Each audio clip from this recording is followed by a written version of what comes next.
Oh, football is back, baby. We get our first game tonight. You know we're betting Chiefs tonight. There's no way I can let the Ravens get out of the gate fast tonight. But football is here. Browns back at practice. We get ready to go for Sunday. Dallas Cowboys. Yeah, we've got that intrigue on the offensive line. I've got quarterback rankings from Nick Shook as we get ready to go for the season. And today is going to be a very special show for us.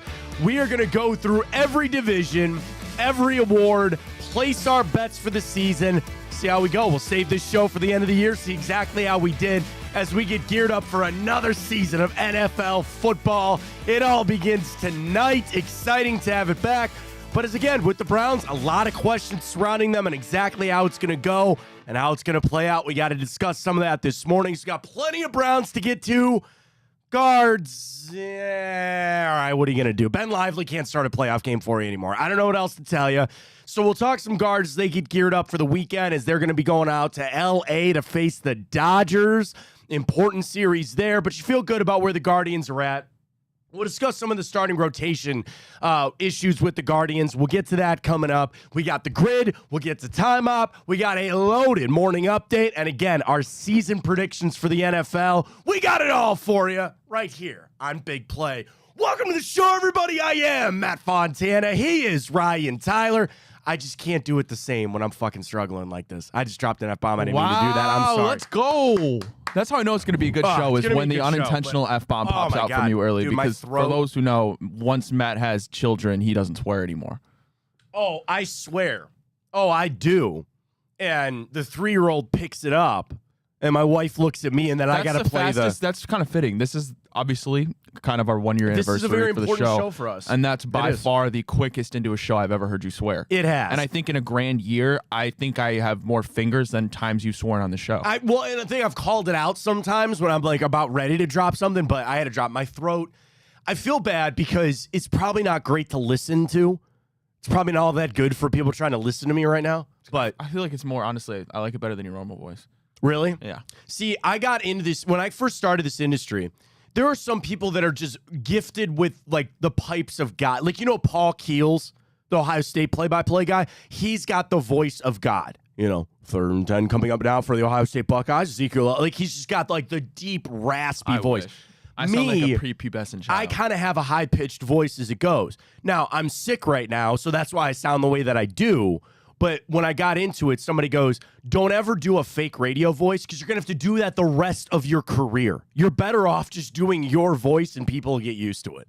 But it's the voice I got for today. Now, Ryan mentioned it because today is a very important day for us. And we'll get to time up later. But we basically began this show 1 year ago today. I made the announcement 1 year ago today that we had started with Big Play, that we had started the show from 9 to 11. And I reflect so much on what this year has meant to not only me, but Ryan, certainly like having you a part of this show, which I appreciate so very much, to Dave, to Ken, for believing in us and believing in this show, for Nick Padone and all his support, and then just everybody here at Big Play that welcomed us with open arms and have made us a part of this network. It's meant so much to me. And I go back to where I was a year ago, which was not a good place. And it's just how quick a year can go. And it's, you know, this too shall pass, right? It's wherever you're at. Like, I just never, I was lost. You know, I was really lost. And I was in a really, really bad place a year ago. And I'm so happy to not be there anymore, to be here, to have a home, believing in what we're doing here. I truly think this is the future, you know, of what digital sports is going to be and shows. And we do our best every day to bring the best content to you, to have a lot of fun. That's always the mark of my show. That is always the mark of any show I've ever done, is if I can have fun, if I can get you a half hour into your day and you don't have to think, if you're on your coffee break and I just make you go, I don't want your coffee break to go quick. But best compliment I could ever get, Ryan, was when somebody would tell me, man, you make my drive a little shorter. I have fun. I laugh. I feel a part of the show. So I'm just so full of thanks and Gratitude for everybody here at Big Play, for all of you out there, listen, I don't bury my head in the sand. We go up against some giants in this town doing the time slot that we do, okay? And you spend part of your morning with us. If it's 5 minutes, if you're here for 2 hours, I can't tell you how much that means to us. We appreciate it so much. We have big things coming this fall, even just with Big Play, to see the growth of Big Play. I still remember my first meeting sitting down with Ken and Dave, to discuss this and what their vision is for this outlet, and to see, even just in this year, to add Greg and Blake, to add the Cincinnati shows, to now with our biggest announcement, adding Jameis Winston. Drennan is here, and on top of Josh and the Big Play Cleveland show, and Chico, and the great foundation that was already here, to be a part of it and to grow over the last couple of years, or the last year, I should say, has been incredible. And I'm so thankful again to be here. Ryan, I can't believe it's been a year. It really, and again, the show technically will be a year on Sunday. Same difference. But I made the announcement today. Officially, it's on my contract 1 year ago today. Here we are. I don't know if anybody, I guess it's semi-important, but we do have an extension in place, and we'll be doing this for quite a little bit longer, so I'm excited about it. Yeah, 2 years removed from a garage. That's pretty impressive. That's Dave's thing. Dave started this in his garage. And just a year ago, right, I was actually, September 1st was my 1 year full-time here, so that was a very special day for me. I just graduated. I was an intern. I just graduated college. I really had no idea what I was going to do. Obviously, I knew it was something in this medium. Yeah. But it's not an easy medium to get into, especially someone my age, very young, not a ton of experience. Like we're breaking down. Very grateful for the opportunity that I've been given. Absolutely. And I'll tell you this, man, you kick ass. You work extremely hard on here. Even as a young guy, I see it in you, and I know that you have a bright, bright future ahead of you. But you talk about the medium, and it's we grew up with TV and radio, and that's it. And I understand that we're semi-TV in a way, but we're doing this differently. We're on YouTube, we're on Twitter, we're on our new Big Play app, which was also something within the last year that's been so great. But I see it, and I see the doors that we're breaking down here. I see people coming. I see the numbers that we do, the network, all of that. So again, it just all comes back to a lot of gratitude to the people here at Big Play, but again, especially to you.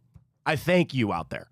Whether you watch us on the app, you go back and watch it on YouTube, you check it out on Twitter, you follow us there, thank you. Thank you. And I know there's a lot of people out there that watch almost every day or a big part of it, so I appreciate you so much. And, we're happy to do this. We have a lot of fun doing this, and it's all because of that. So 1 year in the books, 30 to go. I ain't going. At 30, I'll be 65. That's a good retirement thing. So 1 down, 30 to go. That's pretty much how we got it. Well, as long as we can get a freaking Super Bowl sometime in there, I think we'll all be happy. And it could be this year. Who knows? So we start off this Sunday with the Browns. And the news yesterday was not of any shock. Jed Wills is not going to start. And Watson did speak yesterday. And there's a lot of things to take away from Deshaun Watson. In a way, I got the semblance of confidence from Watson. He said that he's got no limitations and the shoulder feels good and he's ready to go. But he was asked about the left tackle situation, and he basically said James Hudson and Jack Conklin. That was it. He didn't even mention Jed Wills. So it sounds like at this point, they caught up with Wills, and he said, I'm not starting on Sunday. And, we sent the clip out from the show yesterday that got some run. And I said, this is not a shot at Jed Wills. Okay? This is not something that I'm angry at him. It is what it is. I'm moving forward with Jack Conklin as my starting left tackle. And I'm going to need something to happen to change that to me. Whether it's an injury, whether it's poor play. I'm not going into this, and maybe the Browns are different, but I'm not going into this saying, well, it's Jack's job until Jed is ready to go. Not at all. If Jack Conklin starts on Sunday, which we all expect it to be, and he plays well and he stays healthy, that's his job. I'm not tied up anymore about the money or the fact that Jed Wills was a first-round draft pick. I need the best guy out there. And they might come back and say, well, Jed is still our best guy. I still want to see Conklin. I still want to see him out there. And the importance of what that position is, I'm not playing this game back and forth. So I think the Browns are handling it the right way. Right now, you got to put your best guy out there. That's Jack Conklin. He's healthy. He's my starter. He is my starter. And something is going to have to change for him to not be my starter. And I hope it doesn't. I hope he starts 17 games for us. I hope he plays really well. But for right now, Jack Conklin's my starter, and I ain't thinking about it another time. And he's going to have a test on Sunday, certainly with Micah Parsons and that Dallas defense. But that's the decision that's been made for the Browns. Ryan, I like it. Go with Conklin until you can't. Yeah, I totally agree with you, Matt. And what I found rather interesting yesterday was just hours before Jed Wills told reporters that he wasn't starting Sunday, Kevin Stefanski was asked the same question, and he replied, we'll take it day by day or something along those same lines. Exactly. There's been, it seems, a total disconnect between the Browns and Jed Wills spanning months ago once we got into training camp, right? And now we're at this point where he finally returns to practice, and is it he's not fully ready to go health-wise, or is it we're not starting him because he didn't get enough camp in? Yeah, I would imagine it's the health thing. Because, yeah, he's going into his 5th year, right? So what's the disconnect? Let's also call it for what it is. Did they just need him to pass his physical so we didn't start on PUP? I mean, are they sick of his shit? I mean, I'm not saying that's true. No, and that might I be know, unfair, but it's worth the. Like a lot of Browns fans keep bringing that up, man, and they keep saying like I said that about the Jed Wills thing weeks ago. I go, something stinks about this, and I don't know what it is. And I'll never be one to sit here and question a guy's work ethic or things like that. I talk about what I see on the field. And the issue is Jed Wills has had 2 pretty bad seasons. Like last year, yes, he got hurt. Ryan, let's not forget in 2022, that was not a marquee season for Jed Wills either. So you either feel like, I don't want to say his best football is behind him because he's, 26 years old. I hope that's not the case. But, like, something about this just doesn't mesh. And I think they needed him to pass the physical to keep him off the PUP list. I don't want to say they forced that, but they got him through his physical to get him off that list on the off chance that he can play. And when he's healthy enough to come back, which I don't think, I really do think, I don't think he's ready to play. He's out there practicing, sure. And everybody practiced yesterday, which was great. But I would have to imagine the injury is the biggest reason. Now, the same factor, yeah, he didn't practice. Well, that comes back to the injury. He's not ready to go. At the end of the day, he's not ready to go. So you're going to start Jack Conklin. But then next week, what do you do? Right? Well, Jed Wills is ready to go now. He got a full week of practice. And are you just going to slide him back in there? No. If Jack plays well, keep him in there. And you've got a big flip on the offense. And again, we talk so much about this scheme and what this team is going to look like offensively. But that could be a big shakeup. Just go with the best you got. That's right now Jack Conklin. We move forward on it. We'll see how it goes. But I'm keeping him in there as long as I can. Yeah, I am as well. And I think there's still a greater than 50% chance. Listen, one of them's going to get hurt. One of them's going to miss a game, right? Yeah, Jed Wills is going to go in there. You're probably and there's right. a school of thought that it's possible Jed Wills comes in and when he gets his chance, he plays and has his best season ever. And then you're still looking at a potential extension, right? I mean, you're still drafting, you're still drafting a tackle without a doubt. And quite frankly, I wish they did it in the draft this year. A lot of people said, listen, Mike Hall, that's still going to be determined. Obviously, he's on the exempt list. To be seen if that's a good pick. Yeah. But there were some good tackles there that they could have picked up. Yeah, and then you talk about the salary cap that you have freed up a little bit. You can maybe make a move there. At this point, you just have to piece this together. And any NFL team has that. Look at some of the tackles that the Chiefs have had to run through, right? They had to go get Juwan Taylor out of Jacksonville for him to commit 15 holding penalties a game and all that kind of stuff. Like, they had to piece that. You can't have all pros at every position. So right now, you're piecing this together. You'll deal with it in the offseason. Right now, you have 2 guys. You have 2 guys, which is good. And you're right. Eventually, unfortunately, somebody might get hurt. And you're going to have to play that shuffle game. But for right now, they're rolling with Jack Conklin. I think that's the right thing to do.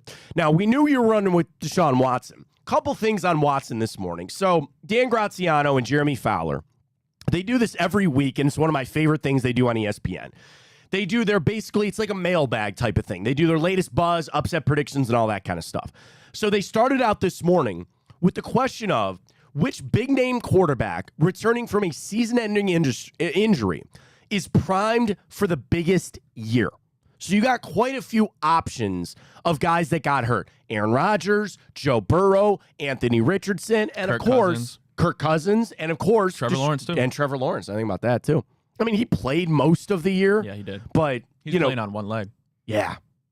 And that's, God, watching some of those games with him. That's how we beat them, right? Yeah. That's the game we faced him. He had that high ankle sprain. and he was not himself. So they ran through their big-name quarterbacks, which one is to be primed for the biggest season. Graziano says Anthony Richardson. There's nothing but upside with him. When I just, that's so hard because we've not seen him, right? Like, it's not like a guy like any of these other quarterbacks we're talking about where I've seen him on an NFL field and play. How many games did he get in? Like 1 or 2 last year? No, he played 3. I think he played 3 full games. Got hurt in the 4th. But the 3rd and 4th, he was still dealing with an injury, and then he got hurt again. But dude, you know me. I'm the biggest Anthony Richardson truther. You look at him. What is he? 6'5", 230. He's got it all. 6'6", actually. He's probably the biggest quarterback in the NFL right now, and I think easily the best athlete. Yeah. Jeremy Fowler says, sure, Steichen's a good call there with Anthony Richardson. He talks about Aaron Rodgers and Kirk Cousins. They bring that up with, of course, Cousins. He's got all those offensive weapons down there in Atlanta. But, of course, Kyle Pitts has a freaking hamstring now. We'll wait for that. Then they get down to Deshaun Watson. And this is what Jeremy Fowler wrote. No player on this list has more riding on the season than Deshaun Watson. And he says, it's not about the money, but more reestablishing himself as a top guy.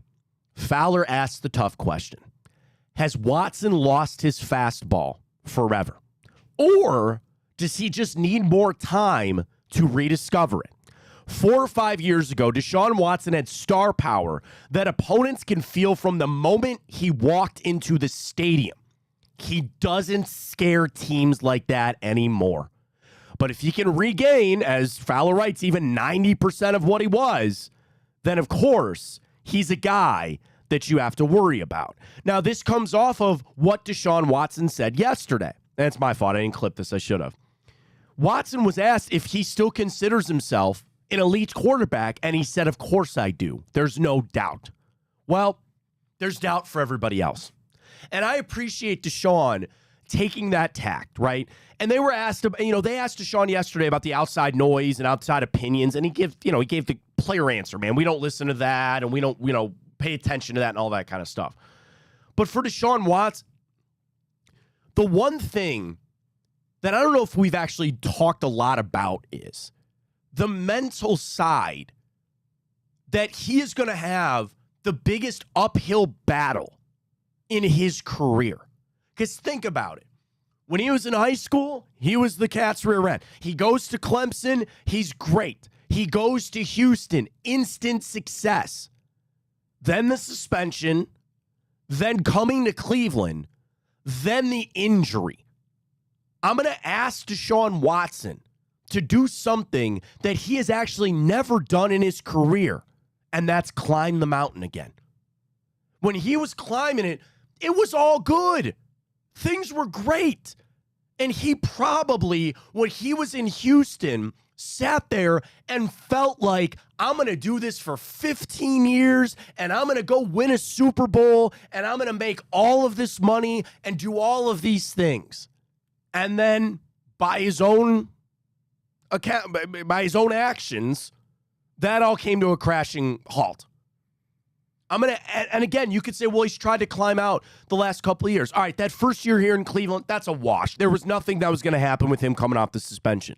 Now, you factor in the injury from last year. You could say he got off to a good start and he started climbing that mountain again. This has got to be the low. Even more than the suspension. Even more than the time missed. This has got to be the lowest point of Deshaun Watson's career. And I'm going to need him to step up, brush himself off, strap up, and get out there and turn it around. But the thing that I guess the point I'm trying to get to is the flip that it's probably not going to be the way that he ever envisioned it. Now, he got $230 million fully guaranteed, okay? That all aside, he has had a giant, and this is life, man. We're talking about the 1-year anniversary of our show, right? All this stuff ties back in where you're on this path and you think it's good, and here it comes, man. Here's life. Here you go. You think you're in this way, and it's just not. I'm going to need him to step up, put this all aside, and prove that he can be the guy. And we know this season is going to be a long season. And I do think there's a good chance that he's here for quite some time, right? That they're all in and they hope that he can get back to the semblance of that player. But I think just kind of reading through that, it reminds me about yes, the physical part of it, sure. But reading that line from Fowler, when he goes, when Deshaun Watson pulled into the stadium, teams were going, we got an uphill battle today, man. And now, even as Browns fans, do you feel that? Do you feel that? That the Dallas Cowboys are coming here on Sunday worried about Deshaun Watson? I think they're worried about Myles Garrett. I think they're worried about Denzel Ward. I think they're worried about maybe Amari Cooper. I don't know how a Mike Zimmer-led defense is sitting there saying, yeah, we're really worried about Deshaun Watson. That's even step one of this whole thing, is getting back out there and making defenses game plan against you. Well, let's call it for what it's due. He has to stay healthy, right? I just ran through that whole list of quarterbacks that missed time last year. Dude, he could twist a freaking ankle. He could hit his hand on a helmet following through. Like, all that stuff, it's just like, that's why this is just such on a razor edge when it comes to Watson. And the only thing that's going to fix that is playing. The only thing that's going to change that is him getting out there and reestablishing himself and showing not just Browns fans, but the rest of the NFL that he can still be that guy. And I just don't want to undersell how hard of a job I think that's going to be. From a mental side, from an offensive side. And the money is not a problem to me anymore. The draft picks are over. Fine. I'm just talking about, you are going to go ask a player to reestablish himself as elite. How often does that really happen? How hard is that when you see somebody, specifically in football? I was trying to think baseball. I was trying to think basketball. I'm trying to think just of football. The last player, probably even specifically quarterback, that lost it in the way that Deshaun Watson did. And again, with what his actions were, or what he did or didn't do, I'm talking about a guy that was viewed elite that now is probably a 20-something ranked quarterback. Okay, I'm trying to think, right? Like, seriously, Peyton Manning dealt with injury. He came back, though. It was 1 year. I'm talking about 3 years that it's been. And I just kept trying to think of a quarterback and come up with a guy. You know, you might say Kurt Warner, right? Kurt Warner was jettisoned off to NFL Europe, right? And then he came back, greatest show on turf, won Super Bowl, good, great. But, like, even that's a little bit, like, I'm trying to find the path and understand how hard I think it's going to be for Deshaun Watson to do that. And that comes back to what has been my take for weeks, Ryan. Go in low. Go in low with your expectations. Go in that we are starting back at step one. I almost want to look like Deshaun Watson is my rookie quarterback. Protect him, make it easy, and rebuild this up. We need to rebuild Deshaun Watson. And there are people out there that just want to say, it's fine, he'll be back. Oh, okay. But I, for one, am excited for this season, as I always am, and I'm going to root for the Browns to win every freaking game, and I want to go to the playoffs and all that kind of stuff. But I'm not going to set aside how hard I think this rebuild is going to be.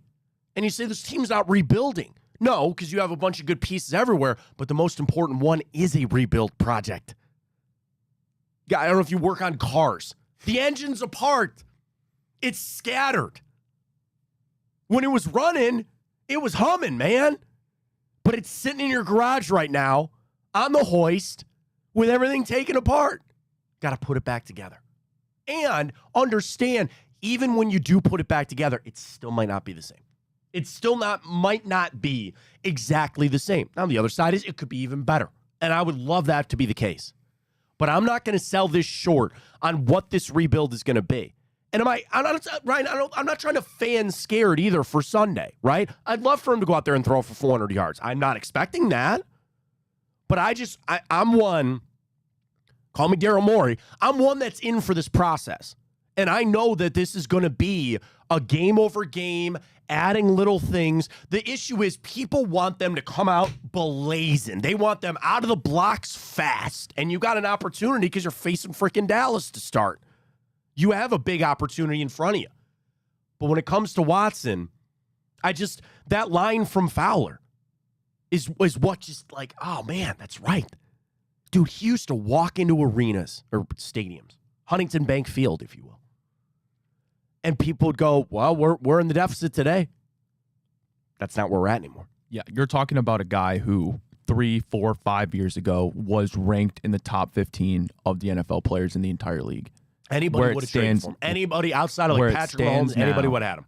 You wouldn't put Deshaun Watson in your probably top 200 players in the NFL, and that's the reality of it. And now you're asking a guy who hasn't played a full season in, 3 years? Basically. Barely any football, hasn't touched a football field since that Ravens game, to come out here and wow us. And it is a lot. Not only that, but you're asking him to compete with the Patrick Mahomes, the Josh Allens, the Lamar Jacksons. Everybody knows how stacked this AFC is. It's honestly maybe the most quarterback heavy I've ever seen in my lifetime. I would completely agree with you. I've never seen it like this in my life, and I'm a little older than you, but like I've never seen it where there are truly that many competitive teams and paid quarterbacks and franchise quarterbacks. You're 100% correct on that. Yeah. And that's like, go figure us, we finally get competitive. And now, like back in the day, yeah, Tom Brady had the lock on it, but you had to go through what? Peyton Manning, Phillip Rivers, Big Ben, and Tom Brady. That was about it, right? Like, for a decade, that's how it was. And now you have Mahomes, who is basically Tom Brady. Everything runs through him. But now you've got all the rest of these guys that are primed and ready to go. It's a tough road to go. The right mental now. hurdles that Deshaun Watson has to face are absolutely countless. You talk about you're looming on the worst contract in NFL history without a doubt. Yeah. You are looming of watching your old team be more successful than you were when you were there with CJ Stroud. Yeah. Right? Now you're coming in and we're asking you to put the Browns on the map and lead us to the playoffs. That's a great point, too, about watching Houston. Yeah. I can't imagine the struggle he's going to watching the national media, the local media, absolutely have no faith in him, and you can't blame us for that. Well, no, and that's where, again, coming in low for me, I'm not going to start this show on Monday, even if it goes horribly bad. I'm not going to start this show Monday and go, all right, time for Dorian Thompson. I might as well put big play zone Jameis Winston in there. Like, I'm not going to do that because you talk about you want to see the best of Deshaun Watson. Yeah, it'd be nice to see it Sunday. I'd rather see it in December. I'd rather see it when you're in a playoff hunt coming down January, as long as we get there. Now, the other inherent issue is what? You cannot waste away another season. You're wasting another year of Myles Garrett, of Denzel Ward, of this team that is primed to go. You can't waste anymore. It's time to go now. It's hard. It's not easy to do. And I'm sure the rest of the team is going to be looking at the same thing. You got no prayer if Deshaun Watson sucks. You know that, I know that, and the players on that team know that. You have no prayer if Deshaun Watson sucks. What you need to do is build it back up. Let's just, again, I'm not trying to fan scare. I'm not trying to tell you to pump the brakes. Like, I'm excited. I am so jacked for this game on Sunday. Muni Lot opens at 8:30 on Sunday. It's going to be a long day for some of you out there. Yeah. Grab your garage beer. Get on out there. Garage beers. Again, golf outing beer and that's like the perfect golf outing tailgate beer. That's what it is. Absolutely. But it's going to be a long day, and I'm not trying to downplay the excitement for Sunday, but you got to start taking these steps, and it's going to be small. I think it's going to be small, incremental type of things. And know that you also might be doing all the right things, and you had another setback. He has a bad game. It happens. With all that in mind, we head over to Nick Shook, NFL.com. He ranks all 32 starters entering the 2024 season. And this will get us to our Twitter question this morning. Before we flip over, we got some guards to talk about. And, of course, we're going to do all of our predictions for the NFL season coming up. So would you like to start at the top? The bottom would be interesting. Who do you think is dead last? Dead last. Let's start with that all one. 32 teams, huh? All 32 teams. Who do you think is dead last? Man, okay. Well, let me start by asking this, because is it a rookie quarterback? It's not a rookie quarterback. No, Jaden Daniels was 30, which I think is a little low for me. Which is low, but I mean, I'm a Jaden Daniels. Bo Nix was 29, Caleb Williams 28. Worst quarterback, starting quarterback. Correct. In the entire NFL. Yes. I don't love this, and I don't think it's true, I actually think there'll be a bounce back season. I know you hate him. I don't want to say hate him. You hate his game. You don't think he's going to be good. Did they put? It's not Bryce Young. Okay. I was going to say Bryce Young. He was 31, though. Okay. So there's only one worse. One worse quarterback. Wow. I mean, the easy answer last year was Zach Wilson, no doubt. He's not, yeah. He's not a starter. There's no... There's a little tie to Zach Wilson, kind of, in this. A little tie to Zach Wilson. Kind of. Okay, Gardner Minshew's not the worst quarterback. It's not. And actually, Shook gave some love to Gardner Minshew. Like, he's got Minshew up at 26 ahead of Darnold and all the rookies. Okay, and I don't think this guy's going to be last, but seriously, I mean, at what point do we stop giving a little bit of grace to Daniel Jones? It is Danny Dimes. I like that. It is Danny Dimes was 32nd. All right, let's go back to the top now. Nick Shook's 1 through 32 starting quarterback rankings. Number 1, Patrick Mahomes. That is absolutely correct. Number 2. And they go back and forth between who's the second best quarterback. This is where you start to get different, but listen, I'm going to go the 2-time MVP Lamar Jackson. The 2-time. We better watch how we say that because that 2-time guy got in a lot of trouble. The 2-time MVP Lamar Jackson is number 2. Nobody got that reference. If you're a gamer, you know about the 2-time that you know about that. Dr. Disrespect. What's the 2-time reference? He used to call himself the 2-time because he was the back-to-back like blockbuster gamer of the year. So he'd always call himself the 2-time. That guy's done. That guy's over. Google that. Don't do it on a work computer. Number 3. Yes. It's got to be the other guy. Lamar's 2, so this guy has to be 3. Josh Allen? That is correct. Number 4. A lot of people would have a problem with that. A lot of people hate Josh Allen. Yeah, that's fair enough. Yeah, a lot of turnovers. Number 4, I will say they're giving it back to Joe Burrow. It is not. He is 5. Okay. See, listen. Number 4, or this is number...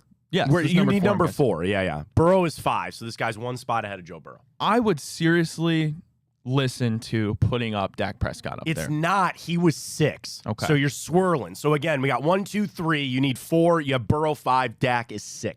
Okay. Then I don't think this guy would slide out of the top 6, Jalen Hurts. No. Did he? No. I mean, he didn't slide out of the top. Well, he didn't slide out of the top 10. I'll put you that. Okay. They put C.J. Stroud at 4. I mean, a rookie year, like I get it, yeah. So he's 4. Burrow 5, Dak 6, Aaron Rodgers 7, Jordan Love 8. Respect it. Justin Herbert 9, 1 spot ahead of Jalen Hurts. Now, I am a Justin Herbert apologist too, and he's at 9. I didn't even tell you that's too high. Hurts is 10, Goff 11, Give me Tua 12. Okay. I think too low. I think Stafford should have been named. Brock Purdy 13, Matt Stafford 14, Baker Mayfield 15, Kirk Cousins 16, Trevor Lawrence 17, Kyler Murray 18, Geno Smith 19, Derek Carr 20, Anthony Richardson 21, Will Levis 22, Jacoby Brissett 23. Wow. I'm just waiting for you to say, oh, wait, is Watson next? Or no? Russell Wilson, I knew it. I was waiting for that. 25. Deshaun Watson. And you can't complain about it. But who cares? Nick's write-up. The vibes are eerie in Cleveland right now regarding Watson, who didn't play in the preseason and isn't fueling a lot of positive narratives heading into week 1. That was a bad pun. What? The vibes are eerie in Cleveland. Oh. See, that one slipped past you. Nice. I thought you were talking about narratives or something like that. Yeah, eerie in Cleveland. Nice job, Nick. I like that. He said it doesn't help that 2024 is yet another season that's dependent on the same question we've been asking for years. What do the Browns have in Watson? Frankly, nobody knows. Watson appeared to be turning a corner when he led the Browns to a comeback win over Baltimore in Week 10 last season, then disappeared to injury reserve because of the shoulder injury. Those typically don't bode well for quarterbacks. Either Watson will prove the doubters wrong, or will put the Browns in an uncomfortable and unfortunately familiar situation regarding that position in 2025. If I wanted to be a real like negative person on this, I'd sit there and say, well, Jacoby Brissett's ahead of this. Well, Baker Mayfield's ahead of this. There's that chance. And again, this is just Nick's write-up. And you're right. You can't complain about that. But also, like, do you really think Will Levis is going to be better than Deshaun Watson this year? Do you really think, I guess Anthony Richardson could be, like Derek Carr, Geno Smith. It's the unfortunate reality of, like, right now we have nothing to go off of. And of all the quarterbacks, here's another thing, too, talking about Watson, like the mental side of it. Of all the quarterbacks facing all this scrutiny, does he not probably have the most of it just because of what happened in the contract? Like, all the rest of these guys, yes, maybe have more tangible play, but, like, you can make an apt comparison to, say, Deshaun Watson when he was in Houston was kind of doing what Joe Burrow was. Now, again, Burrow went to a Super Bowl, and he's been to an AFC championship game. Deshaun Watson went to, one playoff game and lost it while he was in Houston, right? Yeah, I believe he lost the Bills. You try to grasp at some of this stuff, but again, it seems so long ago when you factor in all. So, like, my point is, he's dragging a heavier weight than the rest of those guys. He's dragging the heaviest weight out of any of these quarterbacks, even more than, like, again, Will Levis or Russell Wilson or of any starting quarterback. Seriously, of any starting quarterback in the NFL, there is no one that has more dragging them down than Deshaun Watson. Now, again, he created some of this on his own. It's his own fault on some of it. But none of those guys are dragging this weight around that he has. Because nobody outside of that list, maybe Russell Wilson that we're talking about, had a prime that Deshaun Watson did. That's exactly like I was saying. When do you find a guy that recaptures their eliteness? I think when that's you were going really through that, I could not think of one. Seriously, find me a guy that recaptured it after they lost it. And I'm running through quarterbacks. I'm running through guys. And it's like, again, Tom Brady tore his ACL the one year. Okay, fine. He came back. Like Peyton Manning had his injury. Sure, fine. I'm talking about a true gap of multiple seasons that a guy resurrected. Honestly, you can maybe make the case about Baker Mayfield. Now, again, Baker's career is pretty similar to what Deshaun's done at this point. Now, Baker never led the league in passing or did some of the numbers that Deshaun Watson did, but he's now taken. You're literally going to ask Deshaun Watson to do what Baker Mayfield did. You're going to ask him to do what Baker did for Tampa Bay, get them back to the playoffs. That's it. But I really, that list I can't really think of a real good example of that, which is going to be hard. So 25th. Oh, is that too low or too high? I don't think anybody would say it's too high. But, like, do you think that's too low? Truthfully, I think it is. Like, Will Levis, come on now. Jacoby Brissett, Russell. Again, Wilson, maybe I could listen to. Here's the ones I have the most issue being ahead of Watson. Brissett, Levis. Again, I'd like to say Derek Carr. I don't really like Geno Smith all that much. But I guess, really, I don't have much to stand on in this. I don't have much to stand on it with that. Yeah, I mean, these aren't rankings of who you'd rather have this season. I don't think. It's what you base off of last year. Yeah, no, I get it. I get where you're at. All right, we're going to do this. We're going to come it up. It's going to be at least 45 minutes of us just doing all of our divisional breakdowns. So we're going to get to that as our preseason primer for the NFL season coming up. Quick on the guards. Can't start Ben Lively in a playoff game, and all you're going to ask is for him to finish this out. Maybe you put him on the IL. I don't know. And it was so hard to hear Lively after the game. He sounds so defeated. And August was really bad for him. It was a bad start for him again last night. And he just had the line of, at my age, I can't be doing that. And that's just like, bro, like, that's so hard. And I hope he can get you a couple of wins here on out. But you are now at a point. Alex Cobb and Matthew Boyd are going to be starting. I hope Gavin Williams, too. But, like, I don't know how much I can trust Lively for a playoff game. And maybe he can go to the bullpen, and he can help you out there. And I'm sure, I'll tell you this. I need 2 more wins out of Ben Lively this month. With all the series you have coming up, you're not taking him out of the rotation at this point. I'm going to need him to pick it up here. I'm going to need him to pick up a couple more wins. So yesterday for the Guardians, I'm not, listen, man, it is what it is. You took 2 out of 3. Did the Twins lose again last night? They did. Didn't they get smoked last night? 9-4. What's that? 9-4. That's it. Yeah, so they lost. You're 4.5 up on the Royals and the Twins. Off day today, and you're out there in L.A. to take on the Dodgers. Speaking of the Dodgers, Kylie McDaniel, ESPN MLB insider, the strongest core in baseball, not like your core of your abs, the core of your team. Number 1, the L.A. Dodgers. Hands down. Elites with Ohtani, Betts, and Freeman. They did just get smoked by the Angels yesterday. That's fine. You add Tyler Glasnow, Yamamoto, Will Smith, Max Muncy, and then solid on the way out. Number 2, the Atlanta Braves. Acuna Jr., Spencer Strider are both hurt. Chris Sale had a career resurgence there. They're number 2. Number 3. Phillies. No. Yanks. No. Orioles. Gunnar Henderson, Adley Rutschman, Jordan Westberg. Okay. Number 4. Strongest cores in baseball. Is it not a team I've said? No. Really? I don't know if I buy this one, but Seattle. No. Julio Rodriguez, Randy Arozarena, Logan Gilbert, Cal Raleigh. They're not winning the division. Okay. Number 5, the Phillies. Harper, Zach Wheeler, Trey Turner. And at number 6, your Cleveland Guardians. So I'm curious, before you go into this. Yes. I'm curious because the answer to this question of who would you consider the core of this group, right? A couple months ago, before All-Star break, without a doubt, what would it be? It'd be Jose, it'd be Steven Kwan, it'd be Josh Naylor. Correct. Now, I mean, what's the core? Because Kwan, another 0 for 4 day. Jose, by Jose standards, hasn't lived up to it. Right. Josh Naylor's been on a downhill slide. What right now is the Guardians' core? So here's how Kylie does this. He starts with the elite players on the team, the plus players on the team, and then solid, okay? So it's 3 basically divided up. On the elite side of it, he only puts Jose Ramirez. That's it. Is this just hitters? No.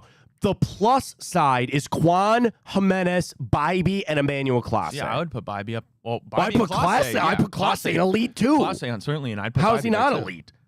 Your solids. Bazana, John Kenzie. Bazana? Yeah, I mean, he put him in here. Chase DeLauder's on the solid list too, and they haven't taken an MLB pitch ever. So, I mean, it's interesting. So the solid list. Bazana, John Kenzie Noel, Gavin Williams, Chase DeLauder, Cade Smith, Hunter Gaddis, Bo Naylor, Ben Lively, Henches, Rocchio, Eli Morgan, Manzardo, Fry, Angel Genoa. Why don't they just list There the whole was team? not a Josh Naylor mentioned in this. I mean, his splits the last 2 months. Now, here's the reason why, as I read it further. They didn't put Bieber or Josh Naylor because they don't qualify due to contractual control. So this has to be a core that is here for at least a couple of years. Okay. And he said the top 2 tiers look a lot like they did last year, outside of Tristan McKenzie falling off, and the Guardians adding Travis Bazana. Cleveland still has depth of a top 10 farm system, highlighted by the breakout prospect of John Kenzie Noel, and has most of its young talent locked up. Surprisingly, the starting pitching in this core is a little light, but has created solid starting pitching at a low investment. One of the things the Guardians do better than anyone. So 6th of our core rankings. And you're right, I want to bring it up because you think about who's the core. Ramirez, certainly. He's not going anywhere. Awesome. You got Jimenez on a really good contract. I think it's maybe time to talk about another extension. I know he's on the 5-year deal, but maybe another one coming for Clase. I'd still sign Steven Kwan. If you sat down right now and said, would you offer a contract to Steven Kwan, I would still do it, but it's been a tough go of it. And then same thing, Bybee. I still think there's a world they extend Shane Bieber. You want to see, he'll be back next year on a 1-year deal, no problem. But you kind of want to see it. I kind of hope out for another 3-4 year deal for Shane Bieber. But want to get a little bit of baseball in. I'm not reading too much into that loss yesterday. It is what it is. They're back in tomorrow against the LA Dodgers. All right, Ryan, it is that time for our 2024 NFL season preview. Let's roll. Here we go. Here's how it's going to roll. We're going to go division by division. And I will make a note. I should probably get this out. We'll go back and watch the show. We're going to make our picks for each division in football and all of our awards kicking off tonight. And by the way, we'll get to our plays tonight for the Chiefs and the Ravens coming up a little bit later. So this is how it's going to go. We are going to start on the NFC side of things, the NFC East. I've got all the books, okay? Eagles are the favorites. Anywhere between -150 and -125. The Cowboys are next. I've got them at about plus 170, plus 185. Commanders and then the Giants are your long shot there in the NFC East. Of course, last year, Dallas won the title for the second time in 3 seasons. But here's the thing about the NFC East. They have not had consecutive division title winners since 2004. Your last ones, Cowboys, Eagles, Cowboys. Washington won it at 7-9 in 2020. Then it's just been Eagles, Cowboys, Eagles, Cowboys, Eagles, Cowboys, all the way back. The Giants have not won the division since 2011, and I don't think that'll happen again. Ryan, place your bet. NFC East, Cowboys, Eagles. Oh, who said it's between those two? Okay, go ahead. No, I'm just kidding. Yeah, it's between those two. No doubt, Giants, I have them finishing last. Listen, the Commanders, I think, are going to be pretty good the next I agree. In a few years. I like Dan Quinn revamping that defense. I think Cliff Kingsbury in an air raid with Jaden Daniels will feed families in the upcoming years. However, too young of a team. Jaden Daniels is a rookie. They are not going to compete with the Cowboys and Eagles. It brings us down to those two, Matt. And I'm going with the Philadelphia Eagles. I will agree. I'm betting on talent here. I think Jalen Hurts is very good. We've seen what he did. He was almost an MVP just 2 years ago. You lock up A.J. Brown, Devontae Smith. You bring in Saquon Barkley. I don't love Nick Sirianni. I think he could be gone next season, but I think there's some shakeup in Dallas. Dak's playing on a contract year. Outside of CeeDee Lamb, you don't have much on offense. I think at the end of the day, the Eagles will win the NFC East this season. I think they have too much talent.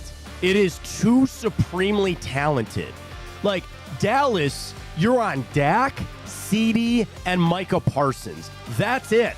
And I can look at that Eagles, and just like of all the guys you mentioned, even if Hurts isn't all that, Saquon, Devontae Smith, A.J. Brown, Dallas Goedert, the players they have on defense, like, I think it's too supremely talented. And I also think they might actually even overcome the deficiencies of Nick Sirianni. Like, I'm going to put...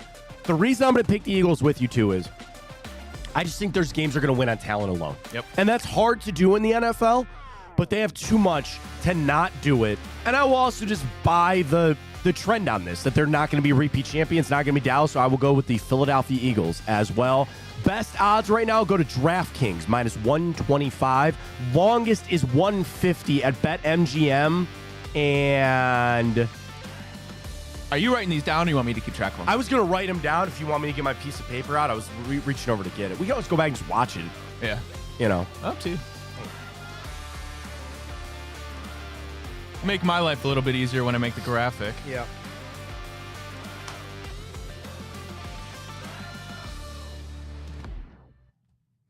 You want to see my write-up about my cable bill? Not really. That's what's on this paper. I was doing that yesterday. All right, here we go. NFC East, Philly.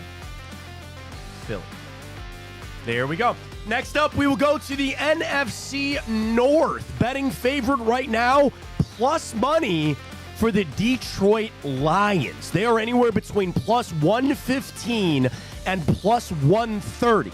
Packers are second, plus 225, plus 210. The Bears, sneaky at plus 350. The Vikings, the long shot, anywhere between plus 900 and plus 1,100. By the way, I should mention this too. When it's plus money, if I bet $100, I would win 130 for Lions. If it's plus 130, if I bet 100, I win 130. That's how that goes. Now, the Lions opened as plus 150. So it's only been bought down to about 130, 120. So a little bit of money on the Lions.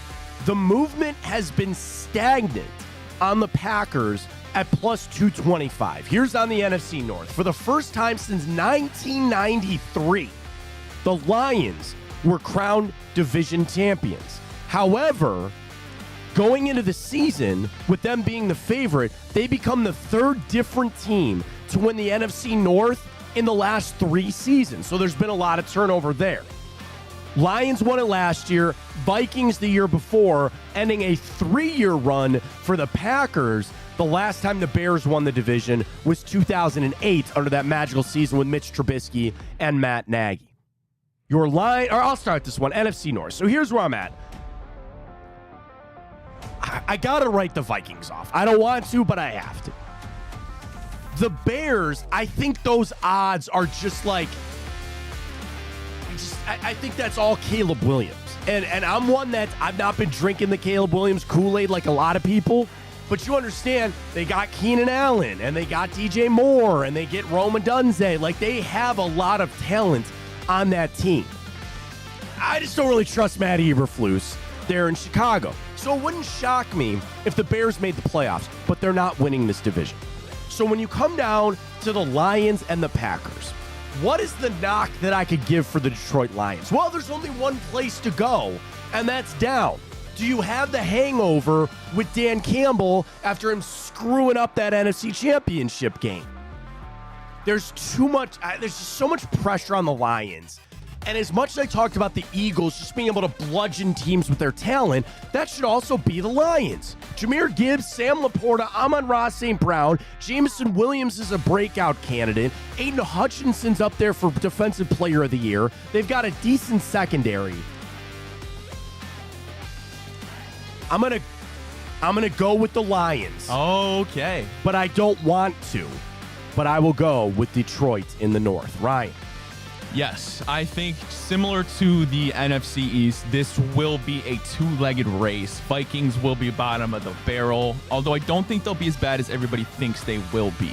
Now, you flip it over to the Bears, I think similar to the Commanders, a couple years from competing. Don't believe in Matt Eberflus. I don't think he's going to be the coach that ultimately gets them to turn that franchise around. So it leaves us to the Lions and Packers, Matt, and I am conflicted as well. I think like the Packers a lot. The Lions on paper are super talented. You saw what they did last year. However, I am going to go with the Packers to win. Best coach in the division in Matt LaFleur, 56-27 since 2019, Matt. That's only worse than the Chiefs and Bills in that span. Matt LaFleur does not lose games. Jordan Love, back half of last season, Matt, looked like one of, if not the best quarterbacks in the entire NFL. He took that into the playoffs, beat the Cowboys, almost beat the 49ers. The receiving core between Watson, Dobbs, Jaden Reed, he's got some talent there. You bring in Josh Jacobs. I simply think this is going to be a case of the best coach and the best quarterback beat the Detroit Lions. Give me the Packers. I love the Packers, and I love Jordan Love. We'll get to our MVP picks later. I love him as a sleeper. It wouldn't shock me in the least, but for right now, I will take Detroit. We go out west. Actually, let's go to the NFC South. Let's try to do this a little bit geographically here. As we start here, the Falcons, a slight favorite to win the South, of course, this offseason, highlighted by the getting of Kirk Cousins, a new regime with Raheem Morris, which gives me a little pause for concern. Falcons somewhere between 130 and 140, minus 130 and minus 140. You'd have to bet $140 to win 100. As a minus favorite. The Buccaneers are second, which I kind of like. Plus 300, about average. Saints somewhere around plus 400, and the Panthers, who have no shot in hell, at plus 1,200, plus 1,100, somewhere that. The Buccaneers picked up their third consecutive NFC South title, but did it with just a 9-8 record last year. The Bucs own the longest odds to win the division last year at 7-1. But Tampa Bay posted a better record last year than they did of Tom Brady's final season in 2022 when they made it at 8-9. Tampa Bay has won it 3 straight after the Saints won the division 4 years in a row. Here's your shocker. Atlanta has not won the NFC South since 2016. The Panthers, with Cam Newton, won it 3 years prior to that in 2015, 14, and 13. So it's been a long time coming for Atlanta. I don't know if I like the Raheem Morris hire, okay? And I get that Kirk Cousins has all of these weapons and all these guys, but I've not seen it. I know Bijan Robinson is very good, but it's a small sample size. I don't know what Kyle Pitts is or isn't. He had Heineke and Desmond Ridder throwing to him. And I frankly think Drake London's overrated, but that's just me. So if you're going to give me the Bucs at plus 300, I have to take that bet. Okay, so is this your value pick, or do you truly believe the Buccaneers are going to win the division? I'm taking the value on this. Now, well, I mean, I would have to say I believe Tampa's going to win the division. I do. 4 years in a row. Give me Tampa. Give me Tampa. I'm going to take them. I think they got a little bit better of a defense. I will take Tampa in the South. I can't believe I am, but that's what I'm going to do. I will fully admit, I think the value has a lot to do with that. Give me plus 300 on that. Tampa Bay is my pick. Already. Well, I will not be taking Tampa Bay, so we'll differ for the 2 out of the first 3 picks here, Matt. Saints? I'm not picking the Saints. Dennis Allen is, without a doubt, a lame duck coach. I think Spencer Rattler will overtake the starting role at some point in this season. Derek Carr is on the downslide of his career. The Panthers don't know what they're doing, although Dave Canales is a good coach. Bryce Young still has a lot to work on, and that's another reason I'm not taking Tampa Bay. They lose Dave Canales. I think Baker Mayfield is a very formidable quarterback. I don't think they're making it back to the playoffs. That means I am left with the Atlanta Falcons to win that division. I do like the Raheem Morris hire. I think he's going to get the defense sitting right. You bring in Zach Robinson, also from the Rams, who's been under Sean McVay for the last 5 years. You give him a competent quarterback, not only a competent quarterback in my mind, I think a top 12 quarterback when healthy, and Kirk Cousins with those weapons around. Remember, Drake London was the first receiver taken in that class. Right. I think he's a great talent, actually. You have Kyle Pitts. We'll see what he turns into. Bijan Robinson is already a top 5 running back in the league going into his second year. I think they got a great formula going on. And like you said, anything is an upgrade from Desmond Ridder and Taylor Heineke last year. Give me the Falcons to win the NFC South. I kind of am a little worried about Cousins getting hurt again, to be completely honest with you. I'd keep my eye on that. You're getting 35. I know he's coming off the Achilles. That was kind of a freak thing, but a little worried about that with Kirk Cousins. Final one, for the NFC side of things. The NFC West, the second largest favorite on the board is the 49ers, about minus 200. You'd have to bet $200 to win 100. The Rams are second at plus 350. Seahawks plus 600 and beyond. The Cardinals plus 13, plus 1,400. And it's interesting that the odds have come down because San Francisco opened as a minus 225 favorite. This is primed for me to pick up a few extra bucks, and I will very clearly be going with the 49ers here. They won the division last year when they were just minus 175 favorites, so they have a bigger odds this year to do it. And the 49ers are the first team since the 2018 Rams to win the NFC West as the preseason favorite. Now, also, this division has had a lot of ups and downs where all 4 of these teams, outside of the Cardinals, like you've had the 49ers have won the past 2 years, then the Seahawks won it the year before, then back to the 49ers, then the Rams in 2018, then the Cardinals in 2015. So again, you've had a lot of ups and downs. We dismissed the Cardinals, I think, very much. 49ers are my Super Bowl pick this year. Get to that later, so I'm going to have to go with the 49ers. Oh, man, I didn't even think about my Super Bowl pick. Well, we'll get to that at the end. I want to do all of our playoff teams. God. We're going to do wild card, too. That's coming up, NFC wild card right after this, buddy, so get ready for that. Okay. Oh, okay, we're doing that before AFC. Yeah, we're doing all of the NFC, and then we're going to pick our wild card teams. Okay. Matt, I cannot tell you how badly I want to take the Rams to win this division. I need plus 300.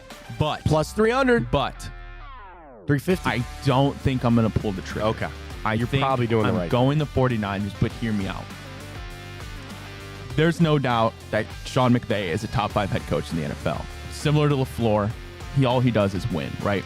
If Stafford is healthy, he plays 17 games, and you have Puka out there for 17 games and Cooper Kupp out there for 17 games, I don't think there's many defenses that can really stop that. Yeah. Kyron Williams is very good, but the reality is he's not close to Christian McCaffrey. And Kyle Shanahan stands toe-to-toe with Sean McVay. I think another reason I bet the Eagles, there's just way too much talent on the 49ers. I don't think we need to spend much more time past that. As badly as I want to take the Rams, and I will have them in my playoffs, I'm going to take the 49ers. That is the right call. So now we go making the playoffs. And I'm going to start with the favorites in the NFC. But again, like we did our divisions, now this is just the playoffs. The 49ers are minus 500 to make the playoffs. The Eagles are minus 280. The Lions are minus 250. Now, the Falcons are minus 210. And we went back and forth. Dallas is minus 200. The Packers are minus 160. The Rams are minus 110. Ryan, I need 3 wild card teams for you. What do you got? You want me to start?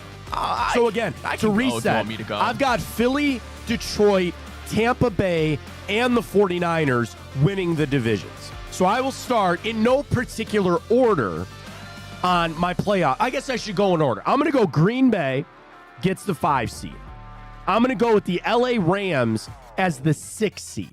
Now, I've got Tampa Bay winning the South. Can Atlanta then pick up that final wild card spot? Here's the two teams that I come down to: Seattle or Atlanta. The division is the factor for me in this. Sorry, who are your 2 wild card teams? I've got Green Bay and the Rams. Okay. So my third one is up between Atlanta and Seattle. I'm sorry, Chicago's not making it. You're shipping out Dallas.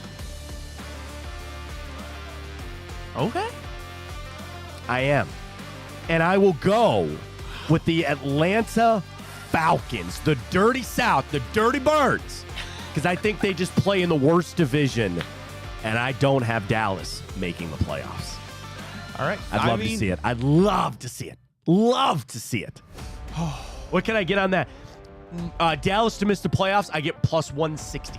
Plus 160 if I want to place that bet. Ryan, your 3 wildcard teams, please. Yes. All right. My first wild card spot, Matt. I will go the Detroit Lions. Detroit. Obviously, I have Green Bay winning that division. Real quick, you have Philly, Green Bay, Atlanta, and the 49ers winning your division. Yes. Detroit, okay. I will go with Detroit to get that first wild card spot. Way too talented to miss the playoffs. I would agree with that. Number 2, well, I said the Rams were a consideration for the NFC West. I don't think they're going to win that division. 49ers are way too good, but slot them in for my second wild card. L.A. Rams, right. My third final spot, I don't think 2 NFC South teams will make it. For me, it is Seattle, Arizona, no. Chicago. I can't believe I'm doing this, Matt. Chicago. Give me the Bears. Wow. Give me Caleb Williams. Wow.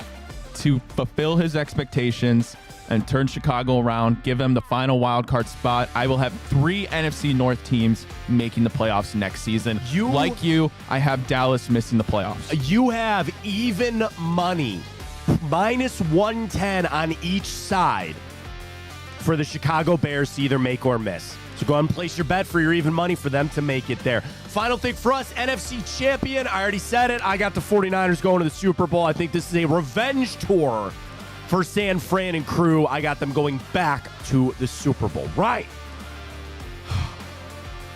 Man.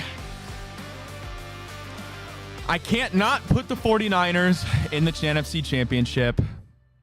And to me, it is between the LA Rams and the Green Bay Packers. Wow. Who the 49ers will be playing. Oh, who they'll be playing. Okay. Give me the Green Bay Packers to come out of the NFC. Jordan Love is going to have an MVP type season. Matt LaFleur gets to the Super Bowl for the first time in his career. Wow. And they look to get a ring post Aaron Rodgers. Green Bay is plus 900 on FanDuel this morning. Plus 700 some other books, but you better get on FanDuel for the best odds there. 49ers plus 300, plus 250. They're a heavy favorite to win it. Eagles are plus 500. Lions around plus 550. Packers, as I mentioned, plus 900, plus 750. Then the Cowboys, then the Rams finishing it on out. So again, to recap our NFC predictions, I've got Philly, Detroit, Tampa Bay, and the 49ers as your division winners. Green Bay, Atlanta, and the Rams as my wild card teams, with the 49ers going to the Super Bowl. Ryan goes Philly, Green Bay, Atlanta, and the 49ers. We're both the same on Philly and Atlanta. Then you've got Detroit, LA, and Chicago all making it. Here's the only flips that we have. Basically, I traded out Tampa Bay for Chicago making the playoffs, but you and I have 5 of the same 6 teams making the playoffs. I've got Tampa Bay winning the division and making it. You have Chicago making it as a wild card, and then you've got Green Bay making the Super Bowl. Is there enough room in the playoffs for 2 NFC South teams, Matt? You think there is? Out. Here we go, AFC, and we'll start out east. The Jets are your favorites, plus money, plus 160 at most books. Bills are second at plus 180 to plus 190. The Dolphins at plus 200. Then the Patriots plus 2,800 of all the bottom barrel feeders. They are the longest odds to win the division. It opened at plus 125 for the Bills. The Dolphins were actually second. Ryan, you could have got the Jets at plus 300 over the summer. They're now down to plus 160. The Bills came back in the final game of the season last year to win their fourth consecutive AFC East championship. Finishing at 11-6, marking the fourth straight season they've won at least 11 games and cashing their preseason even odds to win the division. The AFC has watched the Bills capture the division each of the last 3 seasons after the Patriots won it for 11 consecutive years from 2009 to 2019. The last time the Dolphins won the division was in 2008, when prior to the season, they were plus 2,500. Ryan, what happened that year? Was that not the year that Tom Brady... No, he got hurt in 2007, right? When did he tear his ACL? I think it was that year, wasn't it? Anyway, I'm going to take those long odds again and give me the Miami Dolphins to win the East. It's not the Jets. It's not the Jets. The reason this number has been bought down is because it is New York, because people have been so much on Aaron Rodgers. I like Garrett Wilson. Mike Williams is fine. Breece Hall, I'm smelling an injury for him this year, unfortunately. Oh, stop I don't want it. I'm not asking for it. I'm just saying. That. I'm sorry. And the final thing, you know what I'm going to say, Robert Saleh doesn't even run his own team. The craziness, watch it start bad. Watch all this other crap start to come out about Aaron Rodgers and getting Devontae Adams and all this other crap. I might place the bet for the Jets to finish third in that division. They ain't going to finish last. There's no way that's going to happen. I think they finish third in that division. We'll get to our wild card teams in a minute. I'm taking Miami. I'm going to take them all day, bro. All day at plus 225, which is the best odds you can get right now. MGM and ESPN bet.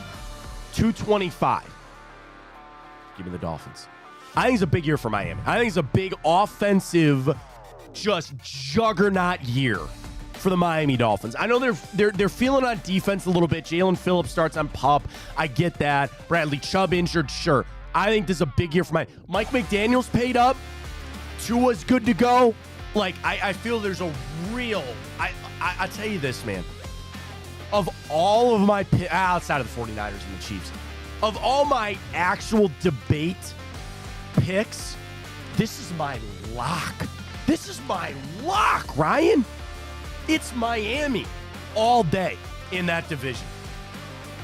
All right, go ahead.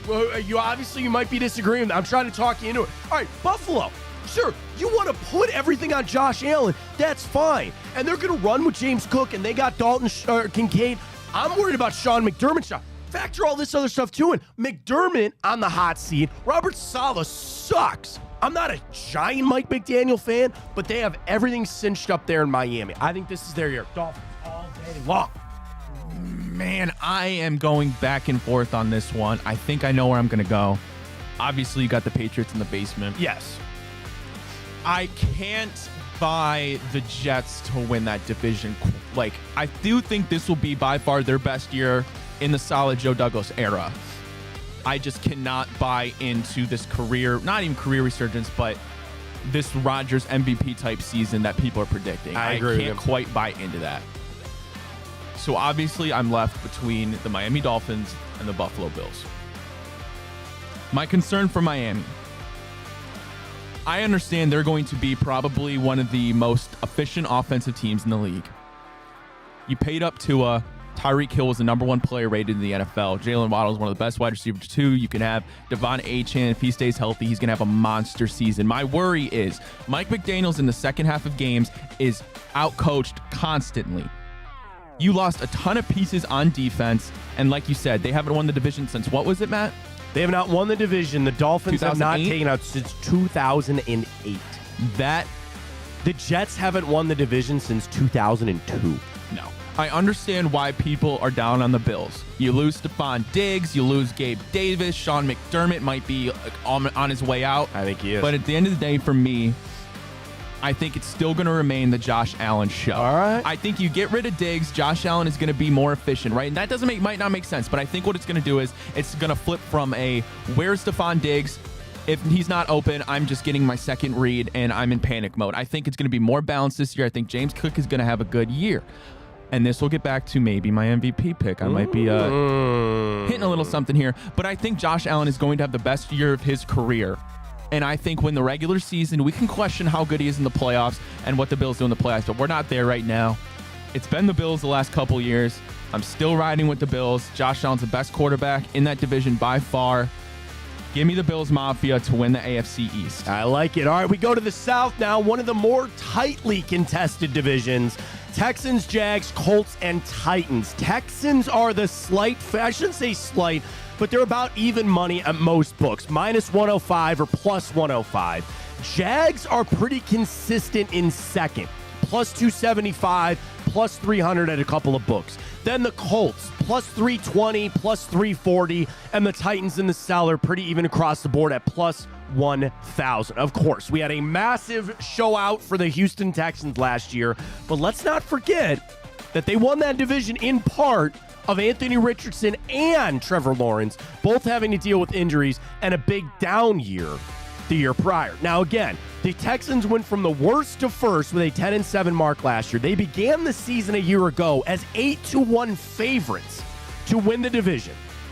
And they needed a win over the Colts and a Jags loss, which they got, to win their first division title since 2019. So it went Houston last year, to the Jags in 2022, then the Titans went back-to-back in 2021 and 2020. So again, another division that all four of the, well, I shouldn't say this, the Colts haven't won the division since 2014, but the other three teams have each won it in the last 3 years. You're a big Anthony Richardson guy, and we know that. So I'll let you lead this off. AFC South, Texans plus 105, Jags plus 300, Colts plus 325. Ryan Tyler, your selection for the Well, South. if anybody's been watching the show the last couple weeks, you already know my answer, so I'm just going to get right to it. I'm going with the Colts to win the AFC South. I think all the pieces are there. I think this is a breakout season for Anthony Richardson to put his name on the map for those that it already isn't. You've got Michael Pittman. You drafted Donnie Mitchell. Josh Downs is coming back in his second year, who had a very good rookie year, right? You have Jonathan Taylor. The offense is super balanced. Their defense is always consistent. You have Shane Steichen, who, reminds you, was the offensive coordinator when the Eagles went to the Super Bowl the year Jalen Hurts would have won MVP if he didn't get hurt the last 2 weeks of the season. I think that ingredients are all there for the Colts to win. I understand the appeal of the Texans. They were good last year. C.J. Stroud had the best rookie year we've ever seen. You add Stephon Diggs and Joe Mixon in that offense. I get the appeal. I still think Shane Steichen is the best coach in that division. I think Anthony Richardson is an absolute freak athlete. I think he's a very talented quarterback, and I'm going to take the talent alone there with Anthony Richardson to vault that offense to the next level.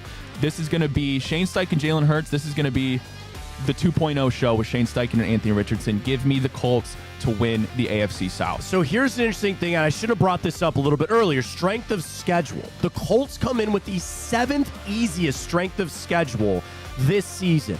Jacksonville is smack dab in the middle. They have the 15th easiest schedule. So again, literally in the middle.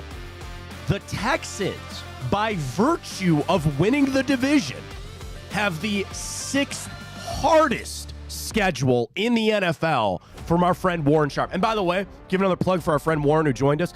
Warren does it on what the teams are going to be this year. Not like, oh, their record was this last year. No. Warren is projecting how hard their schedule is going to be for the future. That's why this is better than some of the other ones. Colts won 9 games last year with Gardner Minshew for the majority of the season. That's true. That's true. Just pick the Texans, Matt. You know I want to. You know I want to. I'm not believing the Colts. I've scratched the Colts off. So you know about me and the Jags. But I also am Certainly not do. a big believer in what Jacksonville's got cooking down there. Here's the counterpoint to that, which I'm not totally sold into, is obviously I picked the Colts. Jaguars did start off 8-3 last year until Trevor Lawrence got hurt. Right. But, like, do you just put it on that Brian Thomas and Christian Kirk are going to be back and fine? Evan Ingram had a big year. I like Travis Etienne. They got some solid guys on defense. Ah! All right. What I think... Oh, my God. So you have Colts finishing third is what I'm hearing. Yes. Oh, Yeah. buddy. Wait till we get our wild card teams, buddy. You hold on to that.